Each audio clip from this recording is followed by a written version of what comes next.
It was today's paper. Says a layout person for a prestigious advertising firm. Experience? Well, I majored in art, and I taught at the Port Charles University. Well, no, I never have worked in an agency, but I'm sure that... I see. Well, do you foresee any entry-level positions opening up soon? 5 people for every job. Well, thank you, I understand.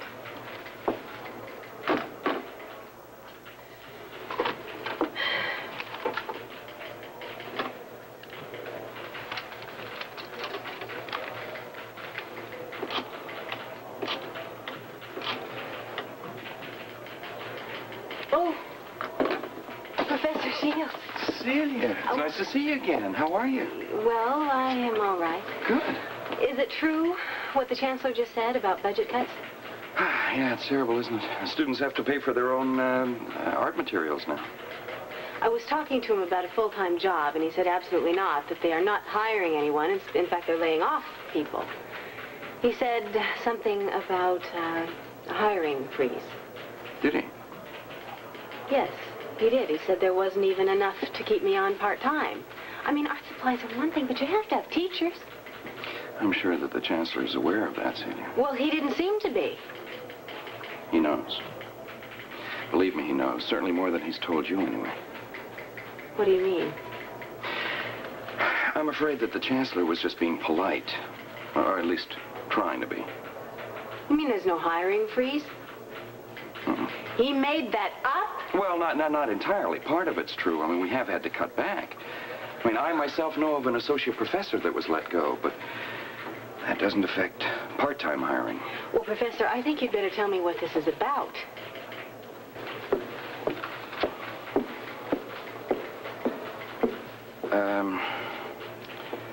Your name came up at a hiring meeting. For a full-time job? Part-time. Well, what happened? I'm afraid you were blackballed by one of the more prominent members of the board. For whatever reasons, no one opposed him. I'm sorry, Celia. I'm really sorry, but I suppose I should let you go on thinking that it had something to do with the economy. And not you. But I admire and respect your talent. You were treated with prejudice, and I think you have a right to know that. Thank you, Professor. Celia, let it go. Just let it go. There's nothing you can do about it anyway. Can't fight City Hall, is that it? Yeah, exactly. Well, what do I do? You want my advice? Go home. Get out of this town. Start new. Go someplace where no one has ever heard the name Grant Putnam. You mean run away? No. Start fresh. That's all I'm saying. Look, Celia, I'm sorry. I have an appointment I have to run. Good luck. I feel terrible. If there's ever anything that I can do... I know. Just call you. That's what the Chancellor said. I'm sorry. I'm really sorry.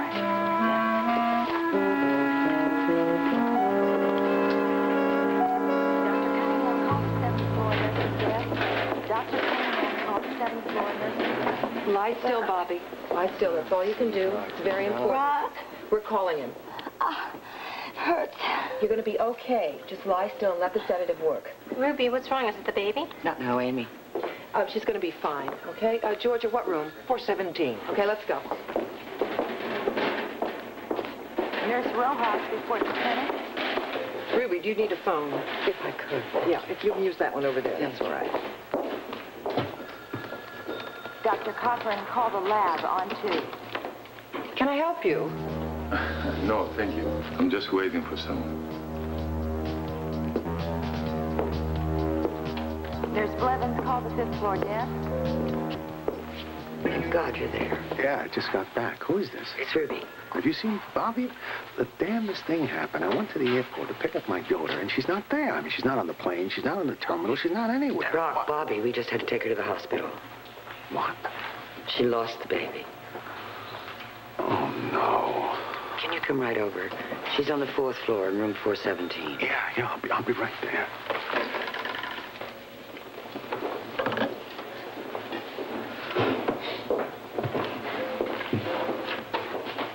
Anything I can do? I'm afraid there's nothing anybody can do. It's too late. Les, there's something wrong with Bobbie. They just brought her up. Doctor? We did everything that was possible. When you feel better, we'll have to talk, okay?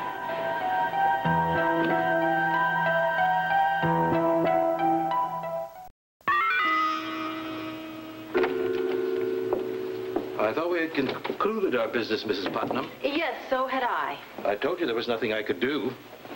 You shouldn't have lied to me, Mr. Chancellor.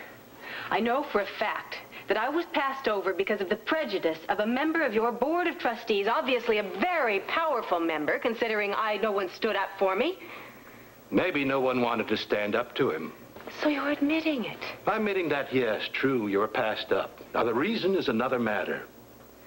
In other words, it doesn't have anything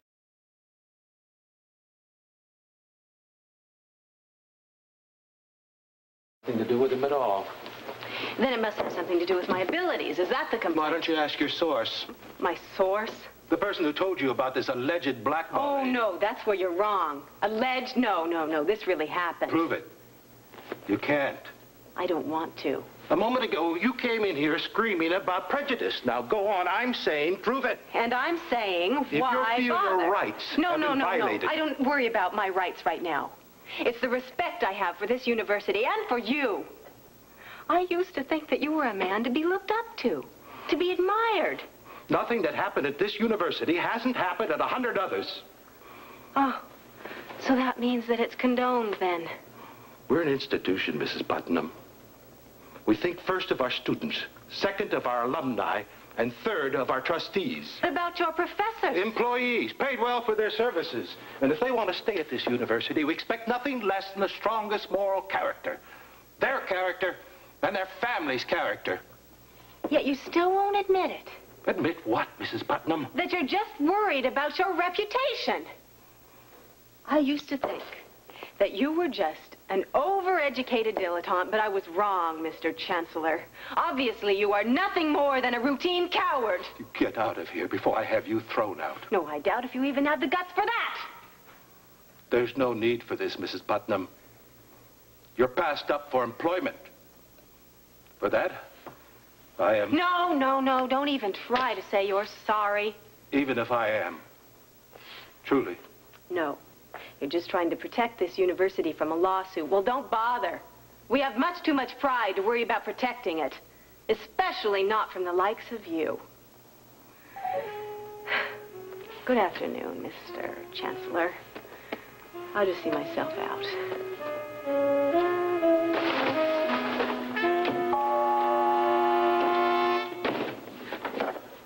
Sweetheart, are you okay? I'll go and you two can have some privacy. Ruby, don't forget what I said about Luke. You promised. I will, but it's not easy. I know. That's what I want. All right, sweetheart. Try to get some sleep. Thanks.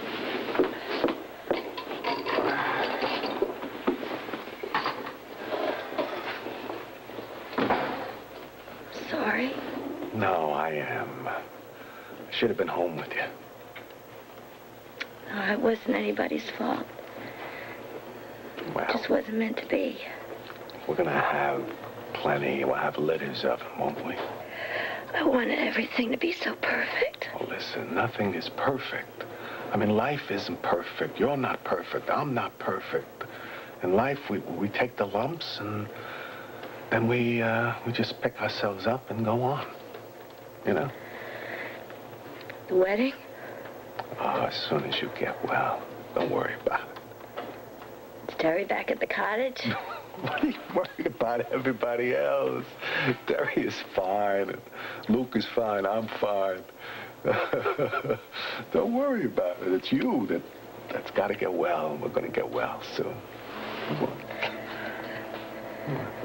A hug? Yeah, baby, I'm here for you. I loved our baby. Oh, I know. I did too. Really? Yeah, sure, really. Hold my hand. Hold it real tight so I know you're there. Oh, listen, I am here for you. Baby, I am not going anywhere.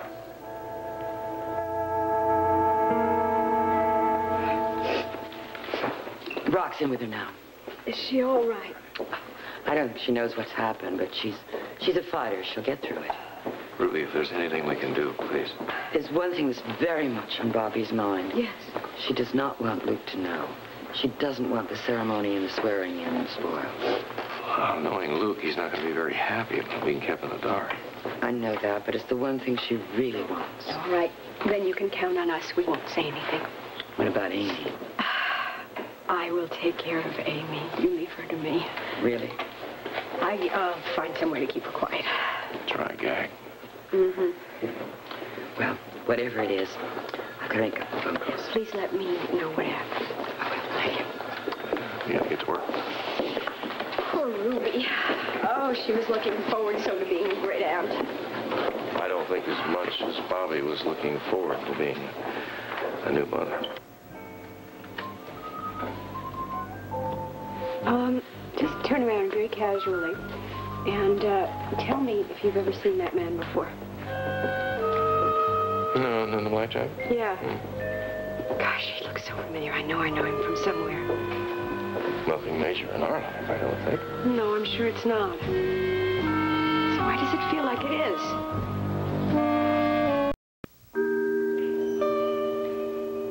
You should be home with Terry.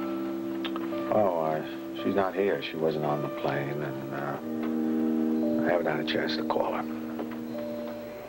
Do you think she didn't come because of me? I don't know. Like I said, I didn't talk to her, but let's forget about her. We got to think about us, you and me. We'll be okay. We're a couple of survivors. And like you said, there will be other children. Oh, yes. Wonderful, beautiful, sweet children. Feels good to hear you say that. Oh, yeah? Well, then I'm going to say it over again. One time is enough. That's all I need to get me through this. Excuse me. Hi, Dr. Mason. This is my fiancé, D.L. Brock. Hello? Hello. I'm sorry. It was too late when she got here. Oh, well, but she's going to be all right, though. Oh, yes, in no time. Good. You hear that, baby? You're going to be on your feet in no time. I'd like a minute alone with the patient. Oh, sure. I'll be right outside. Listen, you do everything that the doctor tells you to do. We're going to have you out of here in no time.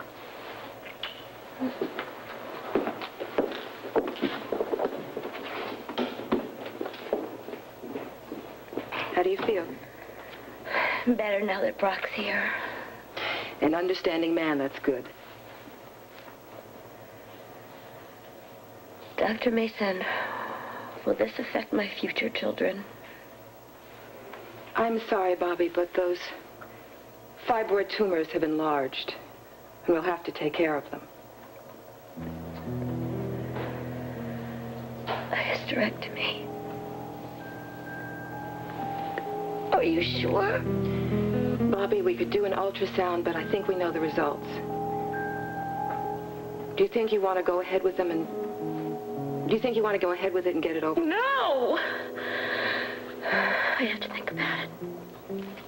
Well, don't take too long thinking about it. This could be a very serious problem. Do you want me to tell Mr. Brock for you? No, don't tell him, okay? Please, just don't tell him today. I'll tell him when the time comes.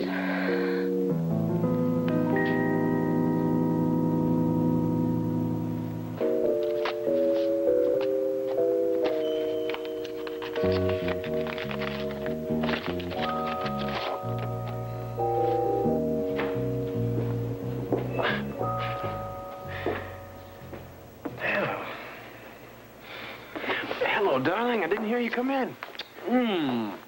Guess what? What? I went to Mercy. And you know what? They gave me every reason to believe that they are going to consider me. Fair consideration, which is more than anything I'd ever expected. Well, don't expect too much, Grant. What's wrong? The reason the Chancellor wanted to see me today was to say not only do I not get a full-time job, but I don't even get my part-time job back. Why not? Because I was No, we were blackballed by a more conservatively minded person of the Board of Trustees. Oh, Celia, I'm sorry. Damn it, it's my fault. I just didn't expect that No, of course you couldn't. We're fair people. We give people a second chance, but that doesn't mean the whole rest of the world has to. Well, I've got something that might make you feel better. At least someone thought of us. What, do you have that much faith in Mercy Hospital that they're living up to their name? No, I'm not talking about Mercy Hospital. I'm talking about this. It's an invitation to Luke's swearing in. An oversight, no doubt. Oh, come on, Celia. What do you think we should do? You have to ask? Well, it might be nice to at least shake his hand, don't you think? Oh, yeah, I can just see that in the headlines now. That'd get him booted out of office within a week. I know. We won't go. Of course we won't go. Still, it is a momentous occasion. Grant. No, don't worry. Don't worry, I promise I will. I'll pick up the phone right now and I will RSVP our regrets. This is one event that I don't plan to ruin with my presence. The whole town's turning out to see this swearing in. I guarantee Laura will show up. How did you find out about it? I've been watching the Webbers. She still hasn't made contact with them? I wouldn't know if she has. But no, she hasn't. And Spencer? She's still keeping her distance. Good. Tomorrow's the day, Mr. Cassadine. The ceremony's at City Hall. The reception's at the mayor's mansion. I'll be both places. The minute she shows her face, I'll grab her. Do it. I will not fail, sir. You'd better not, my friend. I don't give warnings.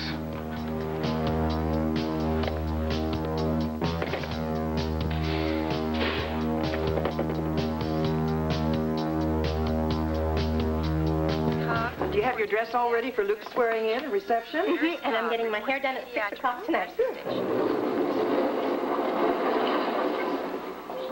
What was that? It sounded like a boiler exploded. It sounded like an earthquake. Main desk, Miss Finey. Yes, General Hospital. Who? Yes, I'm listening. Could you please hold? Call obstetrics. It's the fire chief. A gas main burst under the city hall, and the fumes are all over downtown, as far away as the mayor's mansion. What about Luke swearing in? With a wheelchair The fire chief said that everything in Midtown is canceled. With a wheelchair Yes, sir. stacked. Main desk, Miss Finey. Dr.